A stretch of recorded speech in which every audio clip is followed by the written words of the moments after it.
We're trying to get the message over to the city council as it relates to Amendment 4. They're asking for a raise, and we don't think they deserve a raise because they have not been responsive to the voters of Dallas. Because the majority of those councilmen that came out and were interviewed by the Political Action Committee of PVL said that they would vote for the 8-3 plan. But they're not giving themselves a raise. The Dallas voter will decide whether or not they should have a raise. The Dallas voter will decide on single-member districts. The Dallas voters send the city council a message that they don't deserve a raise because they have been unresponsive to the voters of the city of Dallas.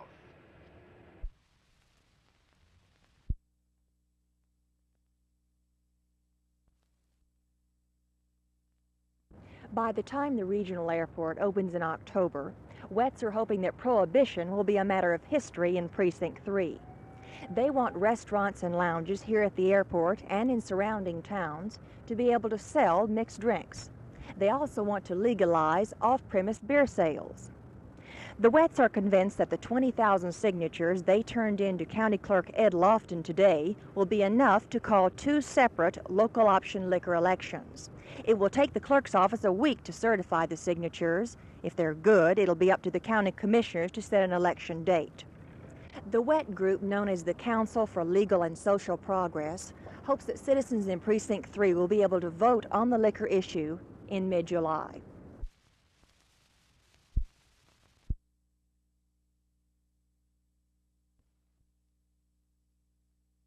We're in the process now of evaluating every member of this office. That evaluation is not complete. At such time that it is, then there may be some action dictated. How do you feel about the fact that your people are no longer under civil service? Of course, I'm very pleased with it. This is what we wanted all along, and it's put us in the same position as every other district attorney's office in the state. And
Well, I consider the Negro Chamber of Commerce and Dallas Legal Services to be two separate agendas. One is a legal program designed to help poor people legally, and another is an economic agenda. The Chamber of Commerce supposedly devoted to improving the economic conditions among blacks in the city of Dallas. So I don't see a necessary conflict at all. I see them as separate agendas. Would the Negro Dallas Chamber of Commerce be in sympathy with the suit filed against the county for accommodations in the jail? Well, the Chamber has not taken a position, but I am quite confident that it would be fully supportive of that lawsuit and many others that we filed. Would it be in sympathy with the lawsuit against the county for gerrymandering, allegedly, a district to keep a Negro from being on the commissioner's court? Well, once again, I have not, no position has been taken officially, but I'm quite confident that the persons would support that move as well.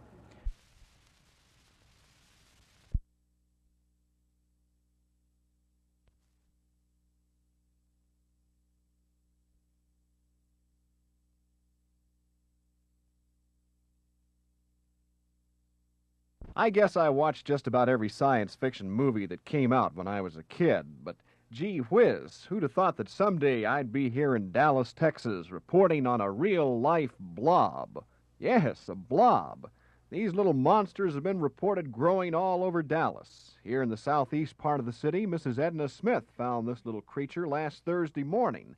It was growing on a telephone pole next to her flower garden. Miss Smith says the thing is kind of pooped out since the sun has appeared on the scene, but then again, she says she thinks she might see some new growth there. Well, it was red. It looked like it was streaked with blood. And there was just one part of it attached to the pole, and it looked like it was full of worms or something that was moving it around. And it looked like it was kind of alive. Didn't you say there's some new growth that's come on it tonight? Yes, there's some just up above it there that wasn't there last night. Well, meanwhile, in suburban Garland, the granddaddy blob of them all resided for about 10 days in Marie Harris's organic vegetable garden. At one time, Miss Harris says the monster was the size of a steak platter, but it looks like the sun has done this one in, too.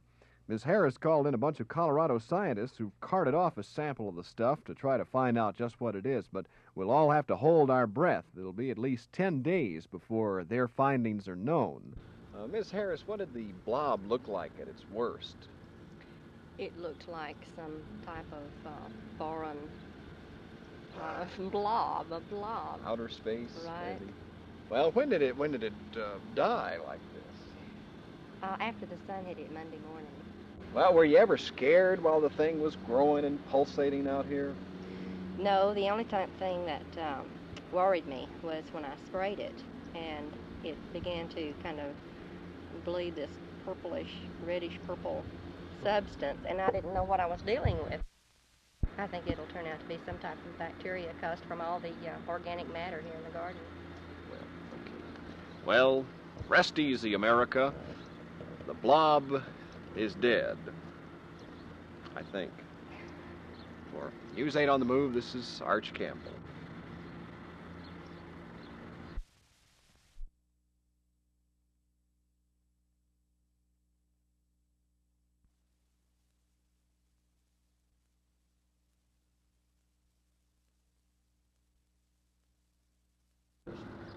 Planning on moving? No.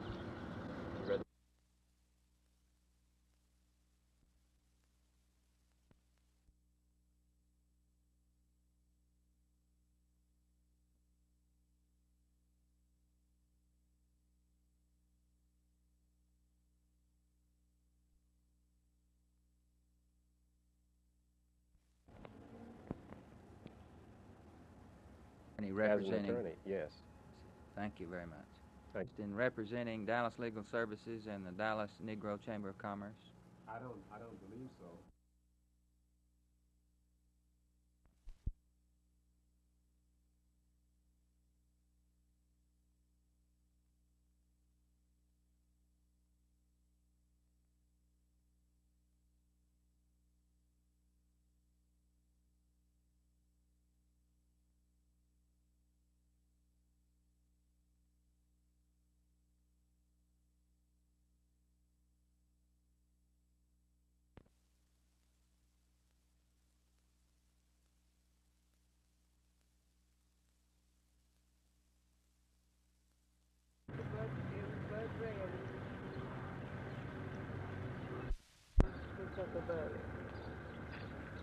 See, it doesn't look as bad as that down there, does it? It's got those boards.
Motions.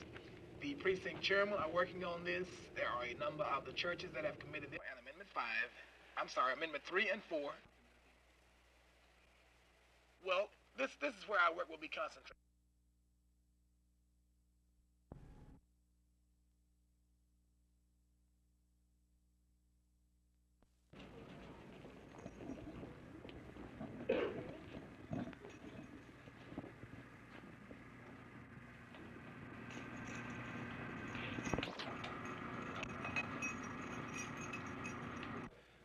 Mr. Kirkland, who got the rest of the money that you found? Well, we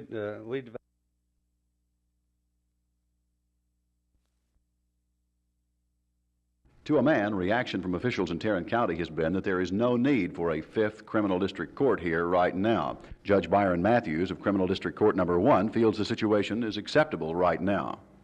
I'll say this, that our criminal district courts are almost staying up with their dockets.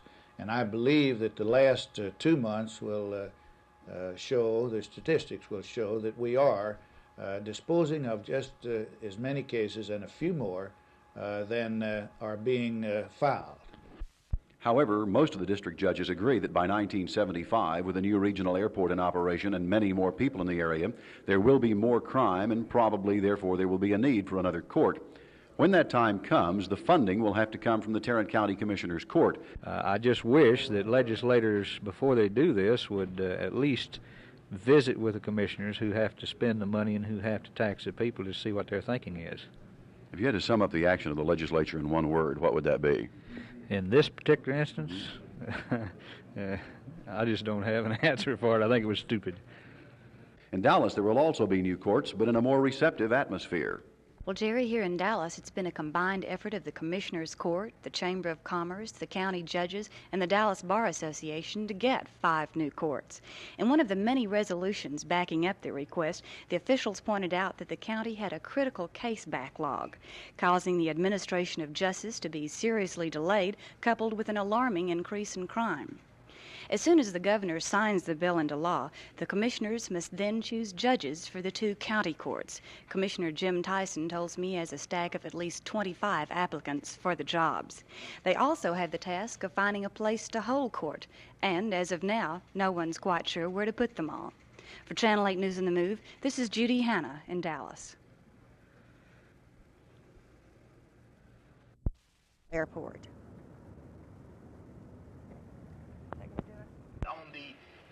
8-3 plan, and yet they have 2 of those councilmen went back on their campaign promise the first day that they were sworn in.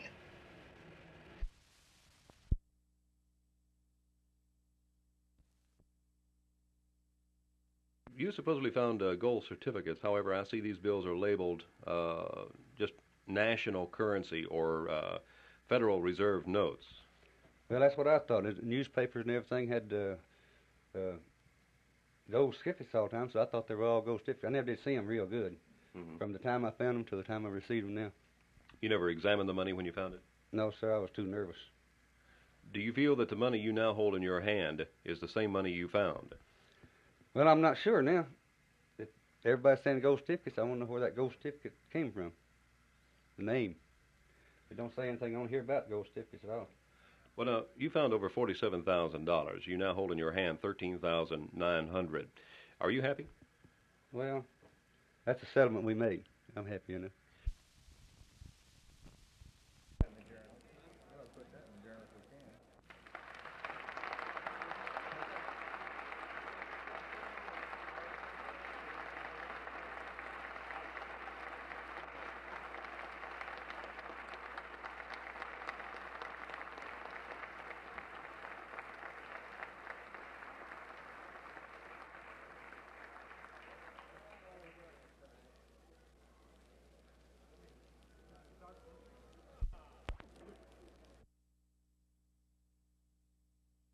The 4 courts presently in operation have made significant gains on their backlogs, and it is expected that even more gains will be made since District Judge Byron Matthews began a court coordination program. According to Lee Green of the District Attorney's staff, last year's backlog amounted to 2,402 cases. This year's figure is 2,565. So the courts have not disposed of as many cases as were set, but they are making gains. And Commissioner Skeet Richardson spoke for the court when he said they felt they should have been consulted before any action was taken in Austin. Then there's the additional issue above and beyond cost. Where would such a court be housed? The guess right now is that it would replace one of the present jury dormitories in the criminal court building, or perhaps be put on one of the vacant floors over in criminal justice.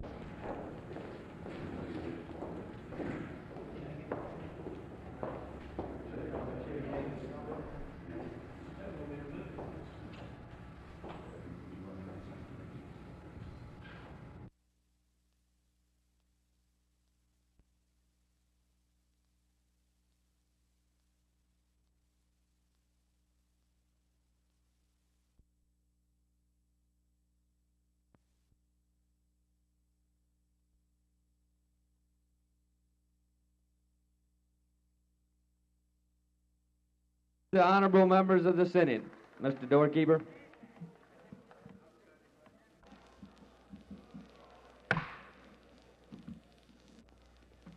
There being 74 ayes, 68 noes, 1 present not voting, the motion... Inquiry, Mr. Speaker. State your inquiry, Mr. Coleman. Is the chair advised? No. Hold on, members. There's no need for...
Well, how you feel tonight with your first start with the Texas Rangers? Well, it's something I've been waiting for 2 years over with the Angels. Of course, with the 4 starters they got, it's kind of tough to break in over there, but I'm impressed with Whitey Herzog and Chuck Estrada and the whole team, and I'm happy about it. It's a chance I've been waiting for, like I said. You were real happy to come to Texas, weren't you? Yeah, at first I was kind of leery of it because we had our place there with a house full of furniture and it was kind of hassle to move, but now that I've gotten here and met Whitey and Mr. Short and Mr. Burke, I'm happy about it. It's a good organization. You've only pitched 8 and something innings so far this year, and that in relief work. Do you feel the layoffs have hurt you? Are you ready to go? Do you feel stronger now than you have, or what? Well, mentally I'm ready to go, and I think in a couple starts I'll be physically ready to go. I think I'm a little weak right now. I haven't thrown, like you said, quite enough to go into a starting rotation and go 8 or 9 innings. But I think I can go 5 or 6 tonight, or maybe 7, and get the ball rolling like Sonny Siebert's done. So I'm excited about it. I'm ready to go.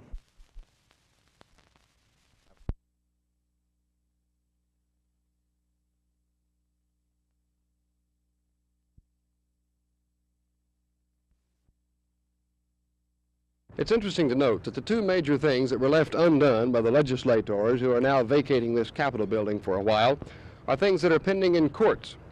The education finance structure has already been declared unfair and in need of change by the U.S. Supreme Court. Another federal court suit is pending in Fort Worth, which many observers believe will result in throwing out the entire Texas education finance and taxing structure. The other subject is redistricting. House members wouldn't even let that come up for a vote. Representative Fred Head, who is chairman of the House Redistricting Committee, believes that it was caught in the middle between those who want single-member districts statewide and those who don't. There is a difference of opinion, as you well know, concerning whether or not we'll have single-member districts for the entire state. And quite a few members did feel very strongly that we needed them. Others did not. And for that reason, I think in the closing hours we were unable to agree. So once again, in spite of a rather admirable record of accomplishment in this last session of the legislature, we find two major matters being left for court remedies. That's in Texas, where we hear so many complaints about federal intervention. This is Roger McDonald, Channel 8 News on the Move at the state capitol.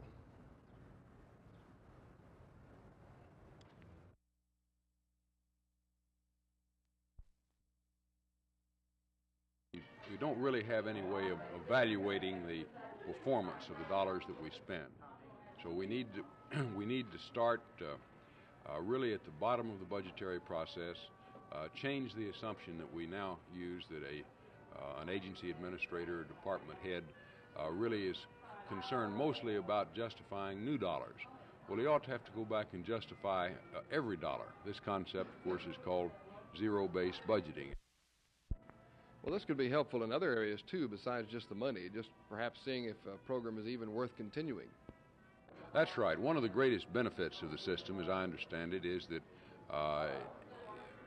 it really involves your supervisors from the first line level up in evaluating what they're doing, how efficiently they're doing it, and whether they ought to be doing it at all or not, which is a very important consideration.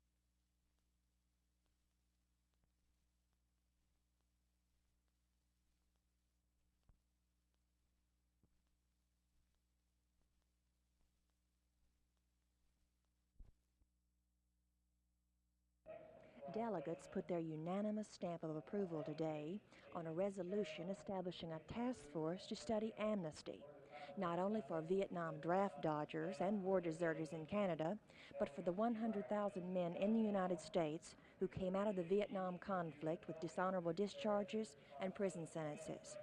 The man who's been pushing the resolution is a former Dallas minister, Bagston Bryant. I asked him why he so strongly supports an investigation of amnesty. Because I think there's total ignorance by good people on really what's all involved. We've had very little from the other side in a balanced way. We come from an old age of a different wars that a man ought to defend his country, which I believe in. I'm a veteran, my two sons are veterans, and this war is totally different. I'm just as sure that universal and unconditional amnesty is coming for all of those involved in the Vietnam struggle, as I was the civil rights struggle. The question of amnesty will probably come up for a vote at next year's conference. It's not a matter of speculation to say that sparks will fly and the delegates have to vote yea or nay on that touchy topic. For Channel 8 News on the Move, this is Martha McIntyre at the United Methodist Conference in Dallas.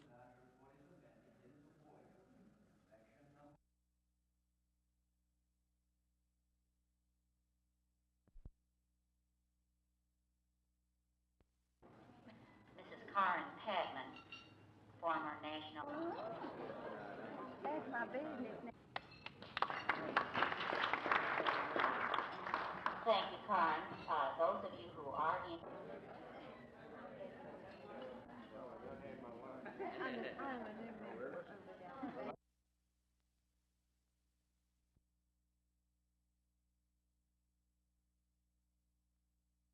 Sir. You want to put something down? That's all right. I can run it. Let me get this out of here. We're going to have a map in just about a minute.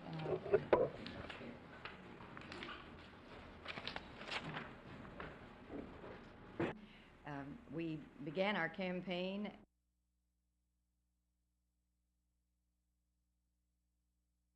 Even though they passed this resolution unanimously today, that they would pass a resolution so wholeheartedly in favor of amnesty itself could be pertinent. I think that gets it pretty much. I think maybe a good.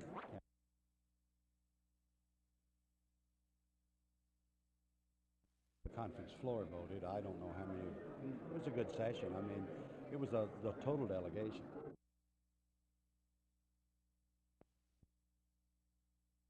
I thought we had a tremendous weekend.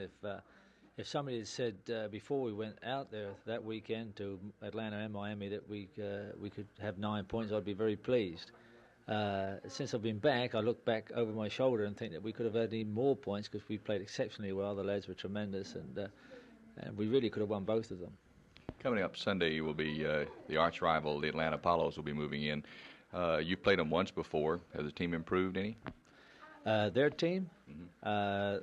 Well, I think they got beaten last week because they were playing back-to-back games too, and they got beat up in New York 5-0. They couldn't have done their confidence any good, but I'm sure they're going to come out hard against us. They hate us, and we haven't got much love for them either. You know, we've always had a lot of feuding between us and them, and of course we had quite a big fight on the field last year with Bracewell and Mike Renshaw, and I know those two are going to get at it again this weekend. You got to feel pretty good about.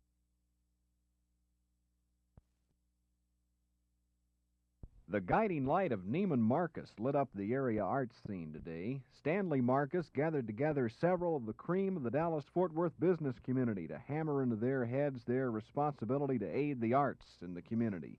The leaders were told by George Spader, the chief of American Airlines, that not only can they aid the arts with their pocketbooks, they can also do things like offer their business institutions for art showings, or make cultural events available to their employees to aid the development of culture appreciation in the area. At the end of the morning's long conference, Stanley Marcus pulled a surprise out of his hat. The surprise was the announcement of a new regional area symphony, the Texas Philharmonic. This new super symphony is scheduled to begin with the 1975-76 season. Well, after that announcement, American Airlines Vice President Warren Woodward, who will head up the undertaking, fielded questions. I asked Woodward if finances had anything to do with the creation of the new regional orchestra.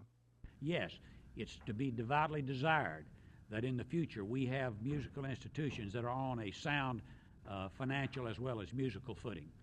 You know, it seems to me that these two communities have never had any difficulty in doing whatever they wanted to do in terms of financing if the project is worthy and where excellence is involved.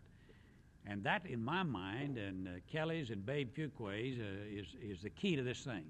We propose, without any question, an orchestra of the first rank with true excellence. So what happens now to the Dallas-Fort Worth symphonies? Well, Woodward says the next move is up to them. However, it's generally thought that the new symphony will probably supplement, if not supplant, the two currently existing orchestras in Dallas and Fort Worth. Well, for News 8 on the Move, this is Arch Campbell.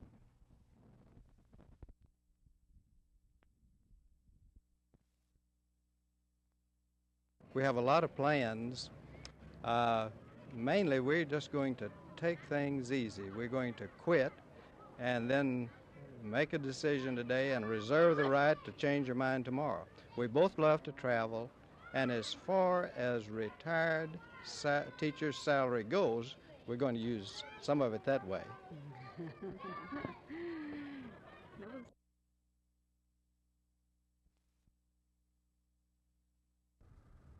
I think that it, as I stated before, it represents 35-6.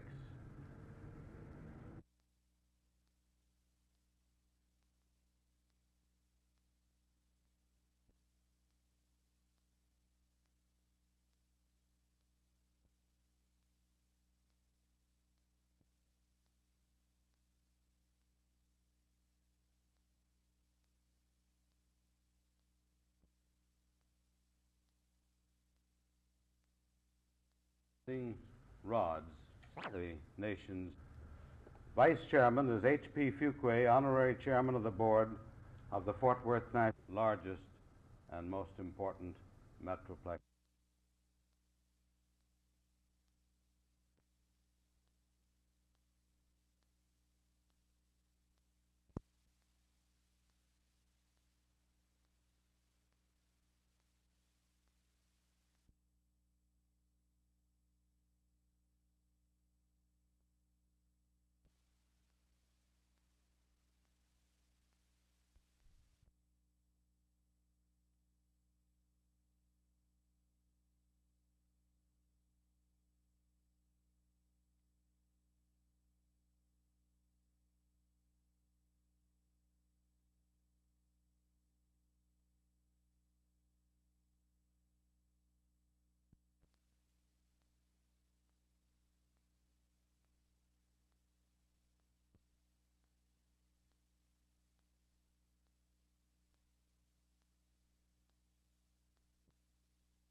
What kind of a role did what?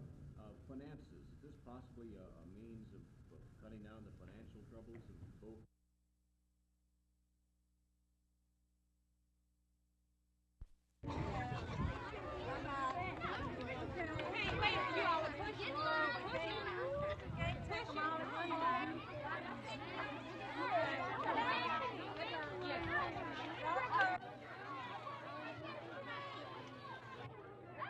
You've had your reception. They had a reception for the administration people. That was it. See, that is also Sunday. We left here.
Acting on a telephone tip, detectives paid a visit to an auto storage place in the 400 block of Riverside Drive.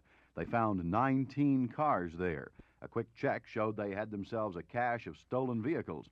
Subsequent checks on Belknap and Van Horn Street turned up still more of the cars. Police are still at work notifying owners that their cars have been recovered. Owners in Bonham, Kaufman, Dallas, and Tarrant counties. The way police make it right now, the cars were stolen, then a search was made for a similar car which had been wrecked.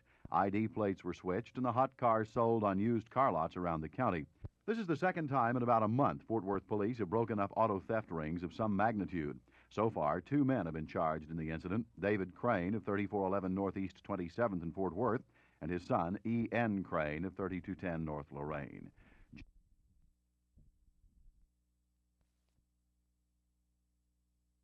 And then, in addition to this, we're also going to do this aluminum can recycling program, and where we have 5 fire stations located throughout the city, and the general public can take aluminum cans and deposit them there.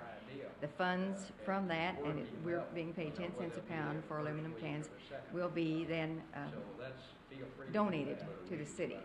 And we'll designate in a particular use as related to recycling, beautification, and anti-litter.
Whatever happened to fight inflation together?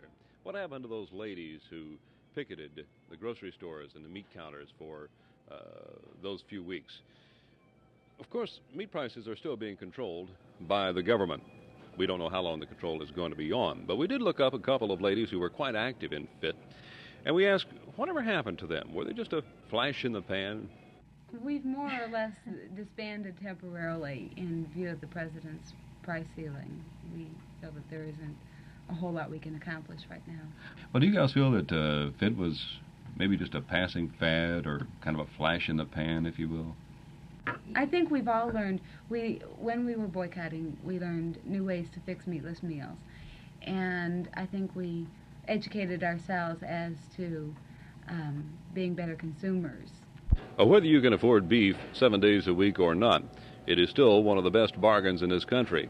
The prices came out of Japan recently, better than $12 a pound for beef in that country.